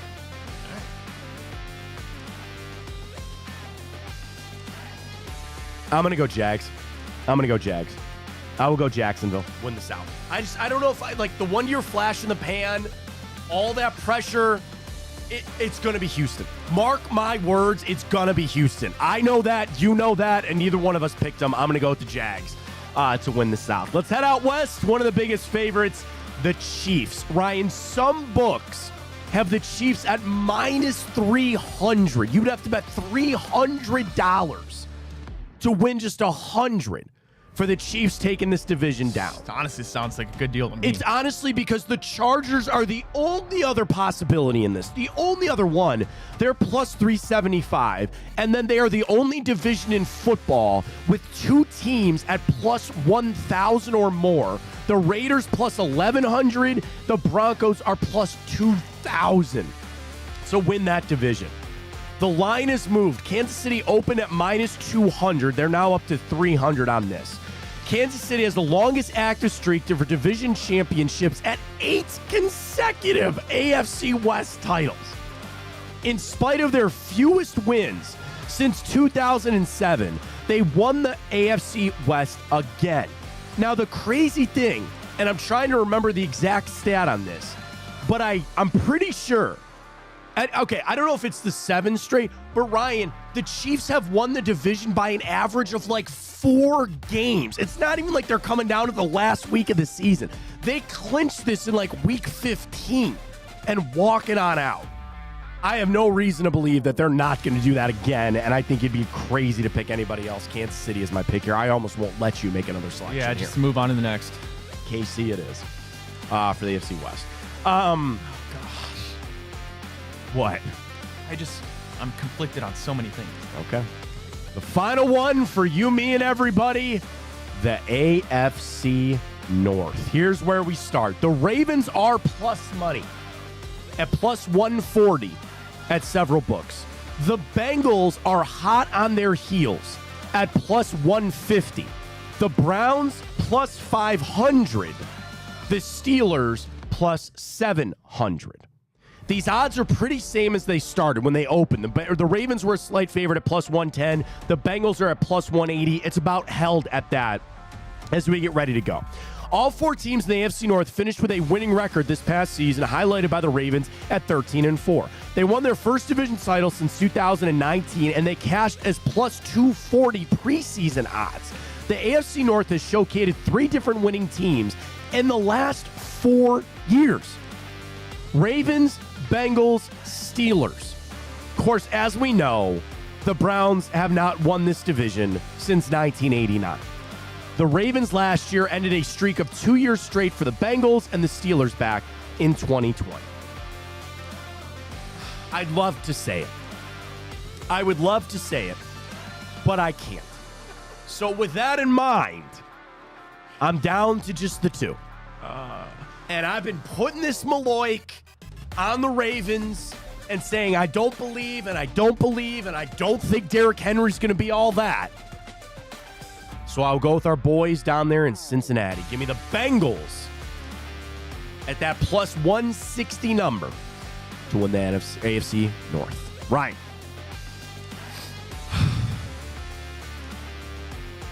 I refuse to put the Bengals to win the division. So just scratch that. I'm not doing that. My least favorite team in the NFL. Refuse. See, I hate the Ravens more than I hate the Steelers. Or, I'm sorry. Well, Steelers and the I know most people do. And the Bengals. I understand most people do. Like I said, I think it's because I went to the University of Cincinnati. That's very fair. Oh, man. By far the toughest division to predict.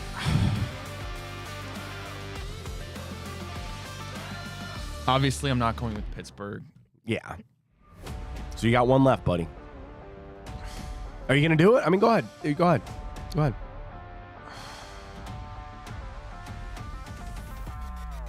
For the sake of me refusing Cincinnati, and I'm just put Cleveland. Yeah, Ryan! Somebody on the show has to. Somebody's got to do it. Give me the Cleveland Browns. You get them at plus 550. Plus 550 there for young Ryan as he takes the Browns. All right, AFC wild card. So here's where we go. I have Miami, Jacksonville, Kansas City, and Cincinnati winning the divisions. We get to playoff odds. Okay, so, all right, out of the East, I've got to pick one more team. The Jets have the 4th easiest schedule in football. The Bills have the 7th hardest schedule. I will take the New York Jets. So you Buffalo missed the playoffs, huh? I have Buffalo missing the playoffs. I have Houston coming out of the South. And your Cleveland Browns. Let's go. Oh, my God. No, I have Baltimore missing the playoffs then. Hey, man, I'm already riding with it. Screw it. That's it. Let's go. Suck it, Baltimore. That's not going to be good, but that's fine. I'm going to, yeah, okay. Let's go. I'm in. Let's go. Let's do it. Okay. My first wild card team will be... So again, Ryan's got Buffalo, Indianapolis, KC, and Cleveland winning the divisions. Yes. My first wild card team will be the Kentucky Bengals. Cincinnati. My second playoff team will be the New York Jets. So now you're at a spot for only one left between Miami, Baltimore. Yep. And then again, the Jags. I know you're not a big believer, but also Houston. So you only got one spot between Houston, Baltimore, and Miami. Well, Matt, if I got Buffalo and I got the Jets in the playoffs, give me my final wild card spot to the Houston Texans. Wow. Miami misses the playoffs, and Baltimore misses the playoffs. Wow. Wow. There's where you go. All right, let's get to it now. The AFC champion this season, Ryan. Here's what I'm going to do. Hang on, let me see if I can find it. Okay, AFC championship. I got it up. I cannot bet against Patrick Mahomes and the Kansas City Chiefs. I have them going back to the Super Bowl, run it back again. 49ers, Kansas City, Chiefs plus 325 to win the AFC. Ryan, your champion. It's easy to get lost in fatigue with the Chiefs, but at the end of the day, they're going for history. If somebody's going to do it, it's going to be Mahomes. Give me Mahomes out of the AFC. There it is. KC, our final one. Ravens plus 500 to win the AFC. Bengals plus 700. Texans and the Bills about 800. Jets plus 900. Do you want the risk real quick on making the playoffs or not? Ravens missed the playoffs plus 210, which we each had them doing that. The Bengals to make it is minus 240. Texans to make it is minus 200. Bills minus 170, as is the Jets to make the playoffs. The Cleveland Browns plus 145. They are minus 180 to miss the playoffs. They are favorited in Vegas to miss the playoffs. But we both have us making it. There you go. Your Super Bowl champion. Yes. Ryan Tyler. So you have Green Bay KC. I've got the 49ers KC. Yes. Okay. And I will go.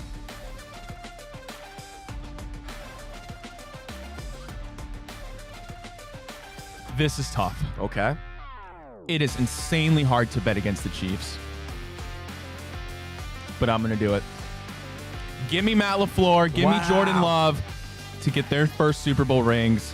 Go Pack Go. The Green Bay Packers will be your 2024-25 Super Bowl champions. I will also take my NFC champion, and I will take the San Francisco 49ers to win the whole thing. So right now, Chiefs would get you plus 500, 49ers plus 600. Ryan, your Packers plus 1,800 for you. That's different books out there. Go. Bit of a long shot there for you. 49ers and the Packers. All right, you want to run through awards quickly? Let's do it. MVP. Patrick Mahomes, your favorite at plus 500. Josh Allen plus 850. Joe Burrow plus 900. Jalen Hurts plus 1,000. CJ Stroud plus 1,100. Jordan Love plus 1,400. Aaron Rodgers plus 1,500. Dak Prescott, Brock Purdy, and crew fall their way on down. Ryan, MVP. My MVP, I hinted at it earlier. I think this is the year that Josh Allen gets his MVP. I think with the Bills, as I said, I have them winning the division. And there's kind of this thing around the MVP. You have to almost be a top 2, maybe 3 seed in your division to lock that award down. Like I said, I think this will be the best year statistically for Josh Allen. Now, Matt, I want to ask you this. Could you name me the Bills' top 3 receivers? Keon Coleman, probably Khalil Shakur, and then I would say Curtis Samuel, probably, right? And the reason I'm picking Josh Allen, I mentioned without having to worry about digs in your ear. It's pretty good, by the way, for me to get that. That was good. That was good. Khalil Shakur, I think, is pretty good. Keon Coleman, that's to be determined. You add that with Dalton Kincaid, who I think will put his name in the top 5 tight ends after this season. If you can establish a run game with James Cook, you limit the opportunities for Josh Allen to turn the ball over. Efficiency goes up. I think his numbers between his passing and his rushing touchdowns will be way too appealing. I think this is the year that Josh Allen finally gets the MVP award. So a couple of things. Number one, I have put the Maloik on Baltimore. So therefore, and you and I don't have them making the playoffs, so we can't put Lamar Jackson on that. Number two, I don't think Mahomes gets it. And I think there's a fatigue factor coming in on that. So with that in mind, I'm down to basically 3 guys, okay? I don't think CJ Stroud gets it this year. I don't think Jalen Hurts gets it. So I'm down to Josh Allen, Joe Burrow, and Jordan Love. Now, what I've got to follow on that is I do not have Buffalo making the playoffs, and I don't have Green Bay winning their division. So I therefore have to go with one Joe Burrow. Is this like a reverse from Maloik? Maybe. I don't. But again, putting the Maloik, putting the reverse, whammy on him, so to speak. I'm gonna go Joe Burrow MVP. Lord help us. I don't want it to be that way. But that's where we're at. All right. Do you want to do Offensive Player of the Year? Yes. Okay. Actually, I don't. For some reason, I don't have odds for that. At least where I'm looking right now. Hang on. Coach of the Year, MVP, Rookie of the Year. Player of the Year? That's probably it. Yeah, okay. Offensive Player of the Year. Tyreek Hill's plus 700. Christian McCaffrey's plus 800. CeeDee Lamb plus 1,000. Jamar Chase plus 1,200. Breece Hall, Justin Jefferson, Amon-Ra St. Brown, Bijan Robinson, Saquon Barkley plus 2,200.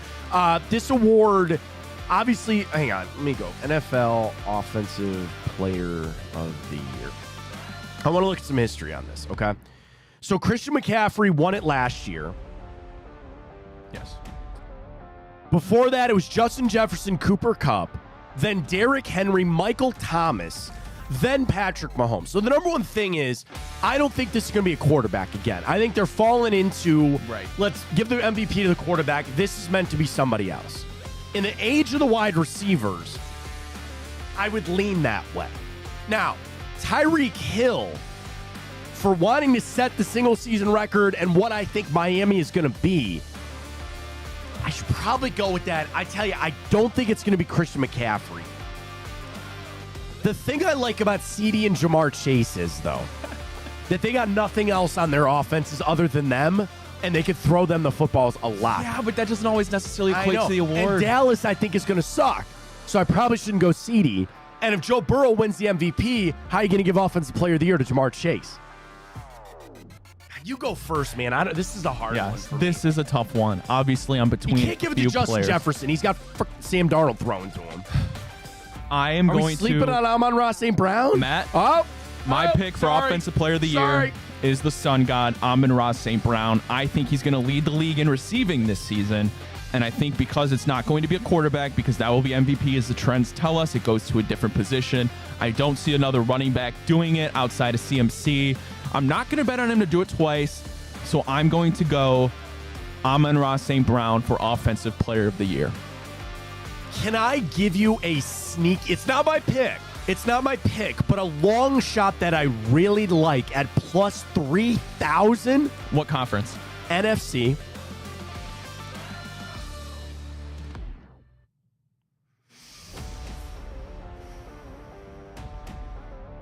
Wide receiver? Yes. A.J. Brown? No. He's actually almost about the same, plus 2,500. I got this guy at plus 3,000, though. Okay. Puka Nacua. I like it. It's not going to be my pick. If Cooper Kupp stays healthy 16 games, I don't think he can get it. I was reading something this week that people think Cooper Kupp's washed, man. No, he's not. All right, I'll believe it. But could you just not see Sean McVay go, we're just going to give Puka every single freaking football that we can? No, I don't, actually. All right, well, I kind of like Puka there. All right, if that's your pick, take it. No, I can't. The other thing is I don't have another good one. You want to know who my gut said? You want to know what my gut said? What's that? And I'll go with it. At plus 2,000. So this is a bit of a long shot myself. What was Amon-Ra St. Brown? Plus 1,400. Plus 1,500 around there. Actually, if you run, is that Bet Rivers? It is. Bet Rivers has him at plus 2,000, which is great. I'll take this guy plus 1,800 around there. He's in a new spot, and they got a lot of talent there. But I think it goes back to a running back, Saquon Barkley. Okay. I'll take that for Offensive Player of the Year in that new system in Philly. Defensive Player of the Year, let's go. Can Myles Garrett do it again? You go first on this. All right. Betting favorite slightly is TJ Watt. You can throw these guys under a hat. TJ Watt is plus 550. Micah Parsons also about 550. Max Crosby plus 750. Miles to go back to back is plus 800. Nick Bosa plus 900. Aiden Hutchinson plus 1,000. The thing is on TJ Watt, everybody thought he should have got it last year, right? And he didn't. So I think he obviously will start in that lead as being the guy. I don't know how much I like Micah because I feel like he bitches too much. I don't know. It's just a vibe I get. Max Crosby, mark this, is not winning this award. He's just not going to. I'm down to two guys. My two guys are Myles Garrett, and I kind of like Aiden Hutchinson. I don't know.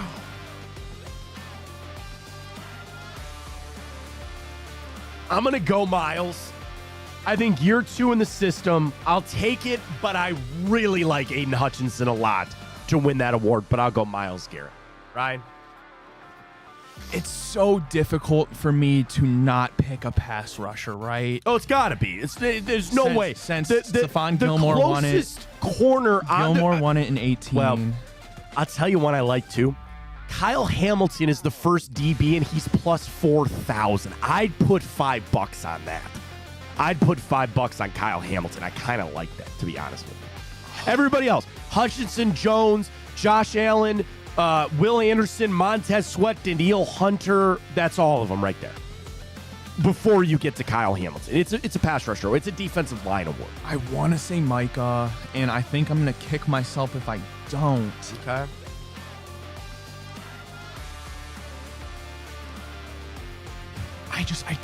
I almost don't want to pick a pass rusher. Okay. Is that very stupid of me? I know. I'm telling you, man, I would put money on Kyle Hamilton. But here's the one I would. We both have the Maloik being put on Baltimore this year. But if he's like that guy that he's just wrecking games and interceptions and pass defense and all that kind of stuff, the thing you're going to battle with on this is what? You are worried about the pass rush fatigue in that. And there was a time that, like, oh, man, Deron Bland and all this other kind of stuff. Kyle Hamilton, I think, is actually of the mold better than a corner to go out there and win this award if he's just a game wrecker. Absolute game wrecker. I think there's that possibility for sure.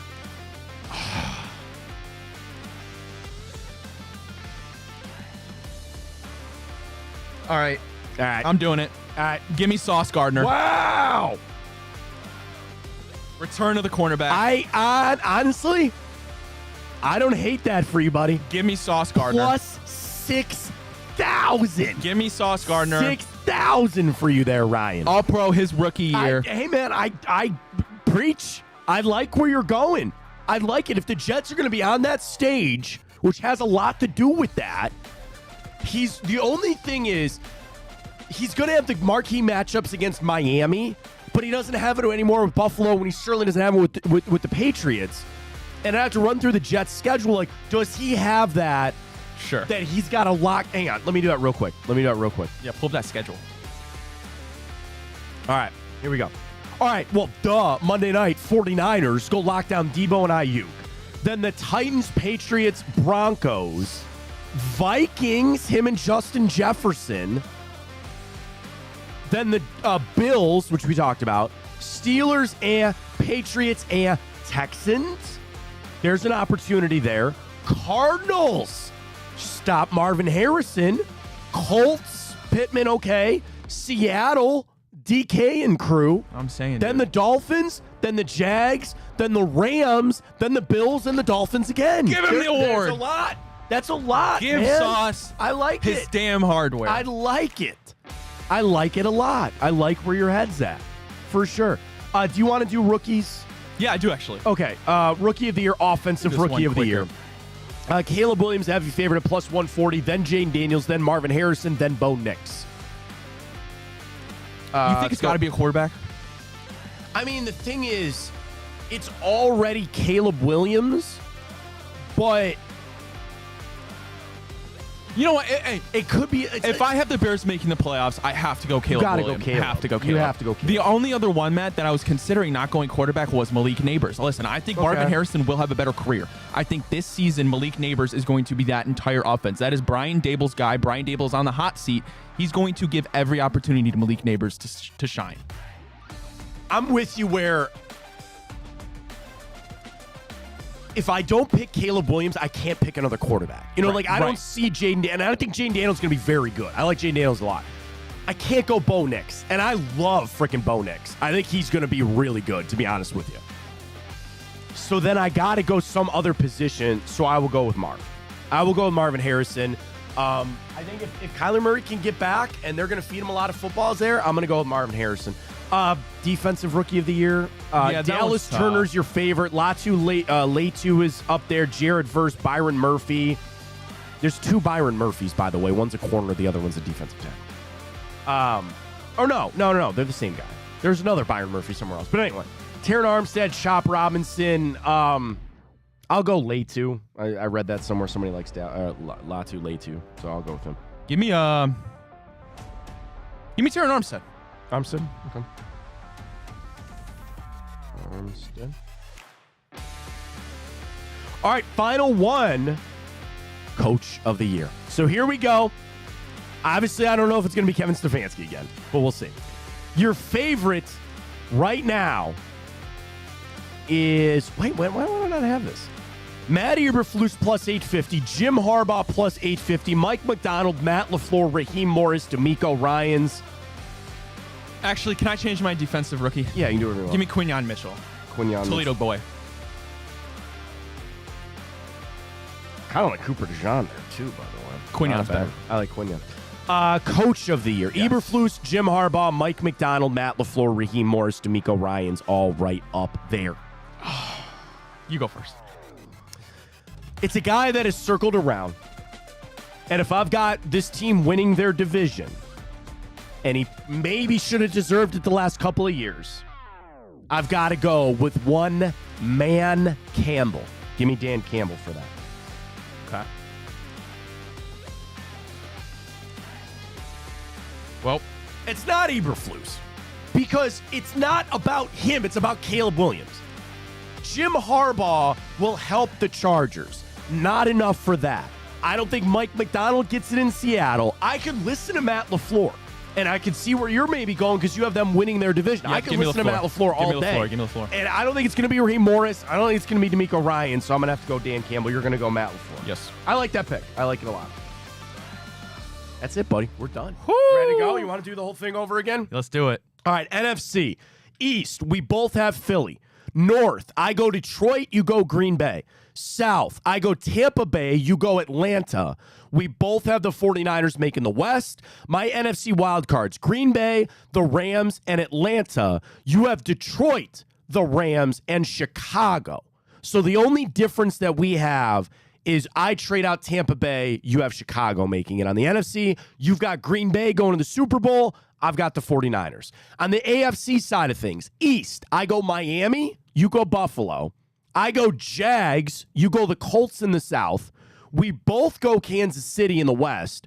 I go Cincy in the North, Cleveland for you. Wild card teams, Jets, Houston, and the Browns for me. You've got Cincy, the Jets, and the Houston Texans. We both have Miami. I'm sorry, we both have Detroit. Oh my God, Baltimore. Hey, you gotta leave someone missing. out. You have Miami missing. Gotta leave someone. I have Buffalo missing.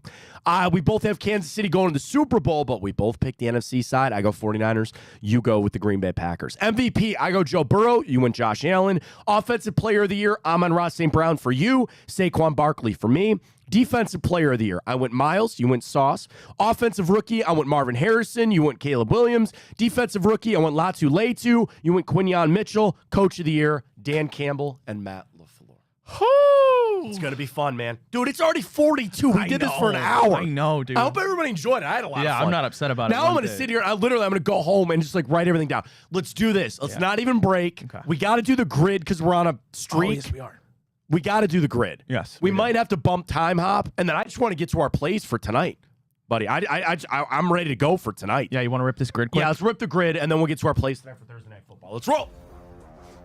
Let's do it. Well, I mean, obviously a lot of teams we just discussed, but all playoff teams as we go.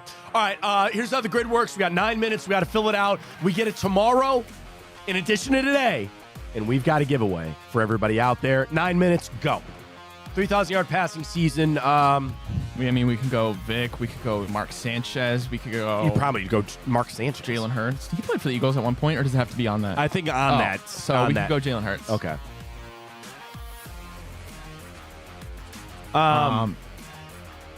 Mark Sanchez. Probably go Mark Sanchez, sure. I mean, who else would? Joe Namath. You could go Joe Namath. You could go Joe Namath. Chad Pennington, probably. 3,000's not all that much. No, I mean, you could go Trevor Lawrence is fine. Okay. All right. Yeah. Just open it up. Okay. Oh, there's my brain is going too many places. Oh, all right. Jai works there. Right? Yes. Yeah. And then Jets, Packers. Packers? Yeah, Brett Favre. Brett Favre. Wait. Right? Did he play? I was just. He went to Minnesota. I was just thinking that, but then I'm like, you said it so confidently. Yeah. Did he play for the Jets? I'm like 99% sure. Packers, Vikings, and the Jets. Yeah. You want to know what? The Jets is where he got in trouble for the sexting thing. Okay. Yeah. I don't know why I remember that, but I do. Okay. I mean, where do you want to? Oh, Reggie White, Eagles. Eagles, Packers. The Minister of Defense. That's got to be 85 to 2000. Correct. What's that one? The one you're on, Miami, Jacksonville. What is not screaming to us on that? Right? Blake Bortles, Blaine Gabbert. No,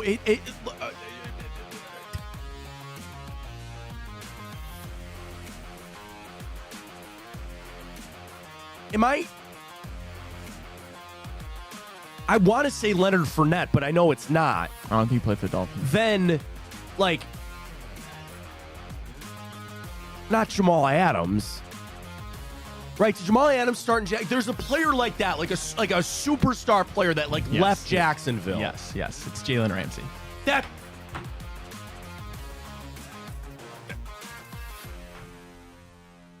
Right, he was sitting there slapping me in the face. I got a little bit there with Jamal Adams, but you're right, Jalen Ramsey is exactly what I was thinking about there. All right, God bless you. Oh, Jets Dolphins, Jason Trusnick. Sorry, Jets Dolphins, Jason Trusnick. Oh, it might be another one coming. God bless you. Purple Elephants. Okay, Packers. All right, Packers. Is that not Blake Bortles too? Did he play for the Green Bay Packers? I want to say yeah, but I don't remember. Not good enough to rip that there. That's fine. Okay. Did Jared Cook ever play in Jacksonville? Did Jared Cook ever play in Green Bay? I don't. Yes. I'm pretty sure he played in Green Bay. I don't know if he played in Jacksonville though, so let's not rip that one. Oh, Mark Brunell. Does he work? You love Mark. I know that's the one. I always keep bringing him up. I know he works in Jacksonville, and I'm ripping Mark Brunell. I'm ripping. Yep, ripping. Did we get the Immaculate Grid yesterday? Yeah, we're on a streak. Well, Mark Brunell was the most popular. In 4 minutes. Tomorrow for the giveaway. Let's go. Done it. Well done. As we get ready to go for... Marshall had to go to Packers, Jags, Mercedes Lewis. Oh, that's might be what I was thinking about. Yeah, that's a good call, too. Mercedes, he just signed for his 20th year again, by the way. Still getting it done there. Or are you thinking of Martellus Bennett? No, Mercedes Lewis. Oh, did he? It was not him? I think you're thinking of Martellus Bennett. No. Mercedes Lewis just signed with the Bears. Oh, did he? He was drafted he was drafted in 2006. Old head. Yeah. He's 40 years old. That's exact. But here's the crazy thing. He's played since 2006, but he's only played for 3 teams. He was in Jacksonville for a decade. Then he was with the Packers for 5 years. Now he's been with Chicago for 2. So that's a pretty crazy one right there. So it's a lot of fun. All right, we get going for tonight. Oh, we didn't pick comeback player of the year. Oh, I didn't. Yeah, I'm just messing. I got Joe Burrow winning the MVP. So he can't win both, can he?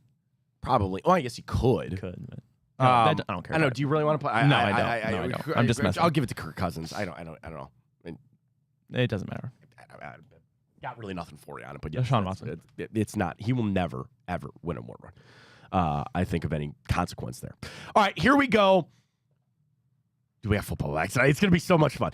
Baltimore, Kansas City. It's at KC. KC, a 3-point favorite. The over-under is 46.5. Chiefs minus 145. So again, we can go back to last year.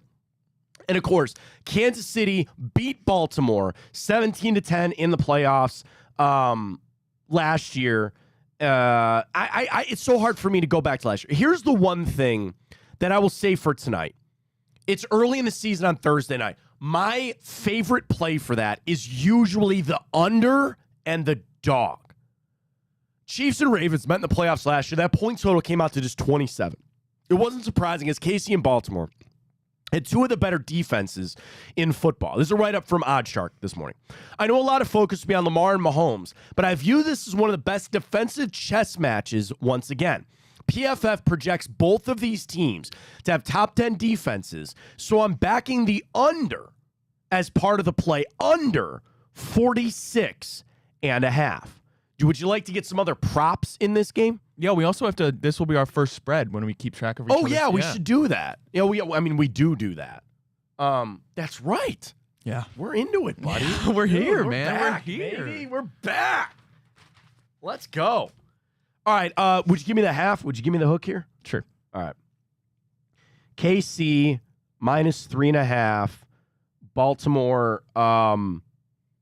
I'm taking KC all day. Dude, I'm taking them on an alternate spread. I'm taking a minus 5.5. I think they wipe the floor with them tonight. Wow. I Baltimore, man, I love the under, more than anything, but I certainly like KC to cover in this one, Ryan. And it's 3.5? 3.5. I'll give you 3.5. If I get 3.5, give me Baltimore +3. Okay. All right. We'll take Baltimore on that. Can I get you some other props for tonight if you're interested? Another thing they really like from OddsShark is over Derrick Henry 70 rushing yards for this game. Now, again, I think that kind of works if you want to take the under because go ahead, run the football the live long day. I'm fine with that. I don't even want to tell you what I did. A no names please sportsbook, Ryan. Mm-hmm. I placed a 1, 2, 3, 4, 5, 6 leg parlay. $5 would win me $600,000. Hey, dude, shoot for the stars. It's like a lottery ticket, is it not? Do you want to know what it is? I can't wait to go home and lock in my bag. Yeah, I know. I can't wait to bet tonight. It's gonna be fun. Would you like to know my 6 legs? Yes, please. Ohio State to win the national championship this year. Oh, so this is like a... It's all champions. It's all champions. 49ers to win the Super Bowl. The Phillies to win the World Series. The Nuggets to win the NBA championship. Duke to win the NCAA championship. This is the one that'll get you here. Tommy Fleetwood to win the Masters? To win any major. Oh, nice. Any major. $5 wins me $600,000. What's the first thing you would do with that $600,000? We'd probably buy a house. What about kids' college? So we're already we're already saving for that. Okay. So here's the thing: if we bought a house and paid off a house, then the money that we would normally be spending for our mortgage, we just put into the kids' 529. You could just buy a house and then immediately pay it off. Literally, just sign something over. Oh my god, it'd be so nice. What'd that be? $600,000 after taxes. I'd probably take home what? Like 420. Yeah, maybe 450, something like that. I'm all for it. All right, more bets for tonight because I certainly hope that happens, but we'll see how it goes. All right, do you like any touchdown scores tonight? Anytime. Derrick Henry, Isaiah Pacheco, Kelsey, Rashee Rice, Xavier Worthy.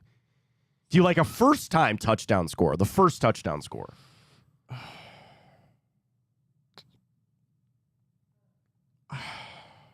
You go first. I'm going to take Pacheco. Can I get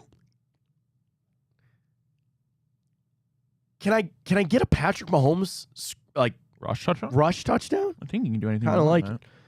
Passing yards. Here, wait. No, hang on. Wait a minute. Because they just have the milestones on here. I want to have the over-unders, actually. Hang on. Let me get out of here. NFL. New updated interface on Bet365, which I'm a big fan of here. All right, player props. Again, we ran through touchdowns here. First quarter, anytime touchdown score. Second half, anytime main props.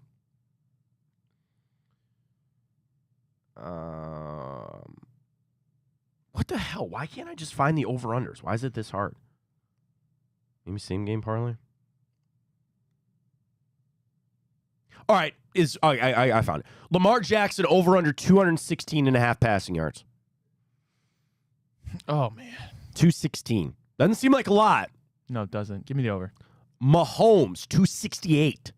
I like the under there a lot. Touchdowns are a touchdown and a half for each. Do you think either one of them is going to throw an interception? I think Patrick will throw an interception. All right, take over on him. It's minus 115. Receiving yardage. Mark Andrews, 47.5. Zay Flowers, 52.5. For the Chiefs, Rashee Rice, 61.5. Kelsey, 57.5. Do you like either of those overs? I'll take the over on Kelsey. All right. Rushing. Over under 65.5. Again, the book, I was reading OddsShark. They like over Derrick Henry, 65.5 rushing yards. Pacheco is at 58.5. I'll take Derrick Henry's over. Okay, take Derrick Henry's over on that. So again, I'm taking the under tonight. I've got an even 47. It's going down. And I frankly like the Chiefs to cover. I like them covering by 5.5, to be honest with you. Okay. Tonight. It's a little more like I'm putting on the Ravens, but we'll see. Dude, football is back. We're so excited for it. And we get to do all Browns tomorrow. Friday report card makes its return. We'll get you ready for the weekend with our betting plays on all of that on a Friday edition. Appreciate it. I'm going to try and find a Dallas guy. Oh, yeah. Please try to find somebody to talk Dallas tomorrow. I'd love to do that. I would love to do that. So we'll do that tomorrow on a Football Friday edition. First one of the year. Exciting about that. Enjoy the game tonight. We'll talk to you 9 a.m. tomorrow. Thursday night. We got Cincy boys tonight? Yeah, I think they went. Did they go last night? I swear I saw them go Tuesday. Okay, check it out. BigPlay.com. Download the app. Check us out on YouTube, Twitter. We're all over the place to see what we got going tonight. That was the fastest this show's ever gone for me. Well, it's because we just literally did 45 straight minutes of all of our picks. 45 minutes of all of our picks. I can't wait to make that graphic and tweet it out. And you want me to email this to you? Can I do it later? I got to do a bunch of stuff later when I get home, so I'll send it to you later. But yeah, love the Chiefs tonight. Love minus the points. I'll just take a picture of you right when you wrote it down. I can, but are you going to be able to read my handwriting? It's pretty scratch, man. It's pretty ass. I'll be able to. It's pretty ass. All right, fair enough. I'll send that to you tonight. Appreciate everybody joining us on basically our pseudo 1-year anniversary. We're back tomorrow, Friday edition. Same spot, same time, right here on Big Play. For Ryan Tyler, I'm Matt Fontana. As always, take it easy.